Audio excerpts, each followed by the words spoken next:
More than 500 bags of trash were picked up along Richmond County roadways by county and state workers in November, County Manager Brian Land told commissioners Tuesday night. According to the solid waste report, a total of 5.4 tons of garbage was collected. Solid Waste Director Alan Hodges and his staff picked up 261 bags of trash from 25 roads. The three most littered areas were Airport Road, Sandhill Road, and Wiregrass Road. The NC Department of Transportation also picked up 323 bags along 6 roads. 92 of those bags contained trash from the side of US 220, 48 bags each from both US 74 Business and US 1 North.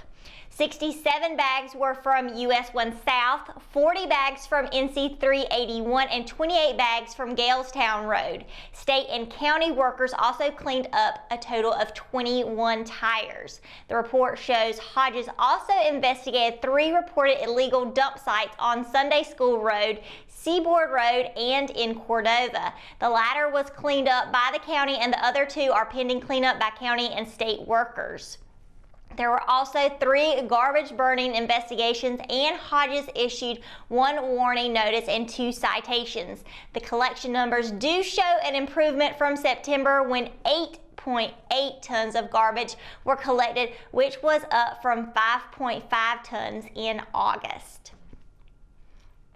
The second 2 days of the filing period for the 2020 election saw only 5 candidates make their way to the Richmond County Board of Elections. Jeff Smart of Hamlet was the first to file to run as a county commissioner on Tuesday. He was later followed by Lee Berry and Commissioner Jimmy Capps. Berry, who stepped down Monday night as mayor of Ellerby, said he was ready to be a voice for the northern part of the county and a voice for Richmond County. The 2 main issues Berry said he plans to focus on if elected are improving the county's water system and helping to bring more jobs to the area. Likewise, Capps, who is filing for his 3rd term after being elected in 2012, wants to keep the momentum rolling. Smart could not be reached for comment Wednesday evening. The seats currently held by Commissioners Kenneth Robinette and John Garner, who were re-elected Tuesday night by their fellow board members as chairman and vice chairman, respectively, are up in the 2020 election. 3 seats on the Richmond County Board of Education are also up for re-election, those held by Ronald Tillman, Jerry Etheridge, and Chairman Wiley Mabe. Tillman filed on Tuesday and Etheridge filed Wednesday, the only candidate that day. On the state side, Moore County Democrat Helen Probst Mills filed Tuesday to run against Senator Tom McInnes. McInnes defeated a challenge from Mills in 2018. With Christmas carols before and after, town leaders lit the tree outside the town hall Wednesday evening. Mayor Antonio Blue welcomed the crowd of residents who came out to the town's annual ceremony, reminding them that Christ is the reason for the season. A small choir sang a rendition of Silent Night before the countdown to the tree lighting, with outgoing councilwoman Barbara Young having the honor of plugging in the cord. As the star topped the tree flashed in the night sky, the crowd sang "We Wish You a Merry Christmas" before heading inside for refreshments, where singers from St. Mary's Holiness Church sang a soulful rendition of "O Come All Ye Faithful." The town is also hosting its annual sleigh ride at the Dobbins Heights Community Center from 3 to 5 p.m. Saturday, December the 21st. The following day, attendees of the jazz event are asked to bring a toy worth at least $10 in lieu of the usual $10 admission fee. While the varsity team showed a little rust in their wins over Southern Lee on Tuesday, the Richmond boys JV team posted a season high in points in its win. Just like their varsity counterparts, the JV Raiders and head coach Kenta Hutchinson remained perfect on the season, using a 65-38 win to bounce the Cavaliers. For the second time in 3 games, Richmond would see 4 different players notch double digits. Freshman guard Dakota Chavis scored 8 of his game-high 13 points in the second half, while a hot start from sophomore guard Xavier Collazo saw him net in 11 points. Fellow sophomore forward Luke Williams was a big presence for the JV Raiders all night in the post as he used his size to record 11 points and 10 rebounds for the double-double. Rebounding out those in double figures was sophomore guard Makai Harrington, who scored 7 of his 10 points in the second half.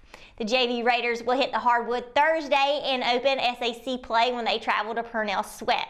With conference play, the varsity and junior varsity teams will return to playing opposite of one another. Tip-off is set for a 5:30 p.m. start or the following of the JV Lady Raiders game. When we return, we have your Live at 5 weather report. It's coming up right after the break, so stay tuned. Richmond Community College's Electric Utility Substation and Relay Technology program is a game changer.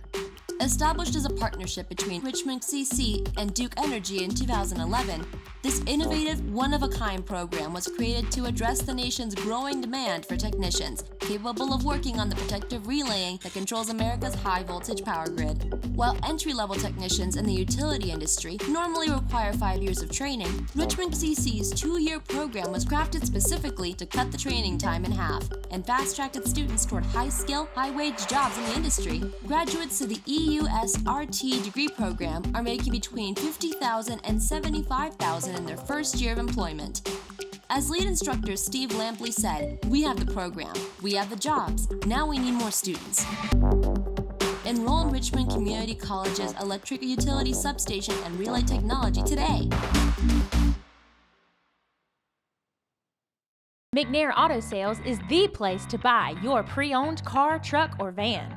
To be the best, it takes big selection, friendly staff, and great pricing. We guarantee a no-hassle buying experience, and financing is available right on site. So come see us today. We're located at 1026 East Broad Avenue in Rockingham. And remember, with over 40 years of experience, you know McNair is the name you can trust. Locally owned and operated, Fifth Dimension is a place you'll want to check out. Whether you need vape supplies, signs, business cards, decals, or your chakras aligned, we have you covered.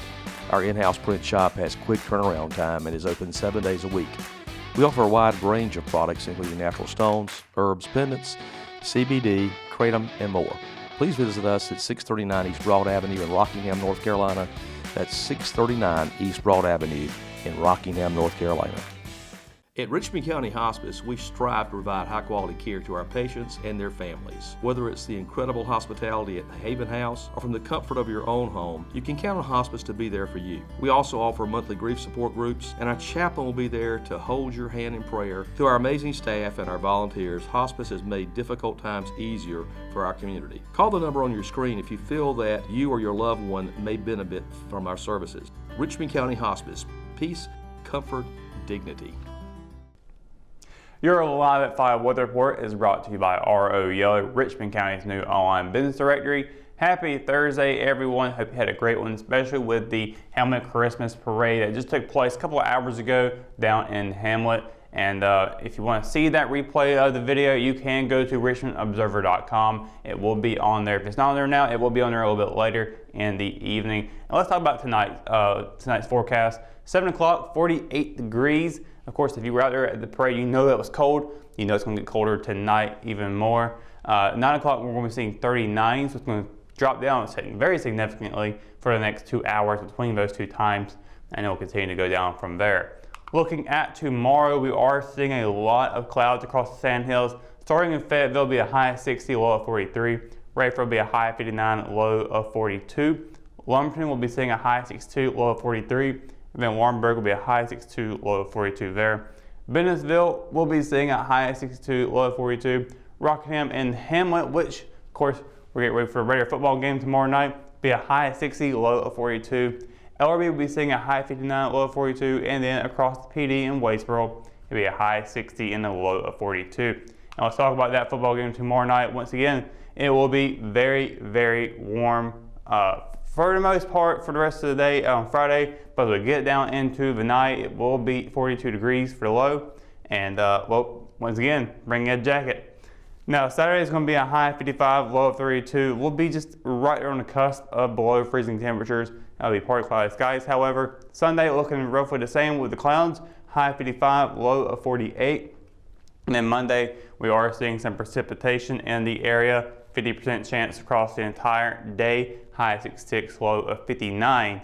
Tuesday, we are seeing high of 69, low of 49, with a 50% chance of rain as well. And I'm not sure about you guys, but getting near to the 70s in December, that's a little crazy for me. Wednesday, we are seeing a high of 53, low of 31. And then Thursday, I know you've been looking at that the whole time. You're seeing, is that snow on there? We do have a wintry mix in the forecast at an 80% chance of precipitation on Thursday. Now again, that's a week away from now. That could very easily change. We'll keep you updated right here on the RO for Live at 5. But right now we are looking at 8% chance across the entire day with a high of 49, low of 34. Don't go out there and get your bread just yet or your milk, but we'll definitely keep you updated as we move along. I wouldn't panic about it until say Monday is still on there perhaps. But that's going to do it for Live at 5 weather report and for tonight's edition of Live at 5. For the latest news, sports, and events happening in Richmond County, you can always visit richmondobserver.com or you can download the free RO app for your mobile devices. For the Live at 5 crew, I'm Russell Parker. Thanks for watching and we'll see you tomorrow. Good night, Richmond County.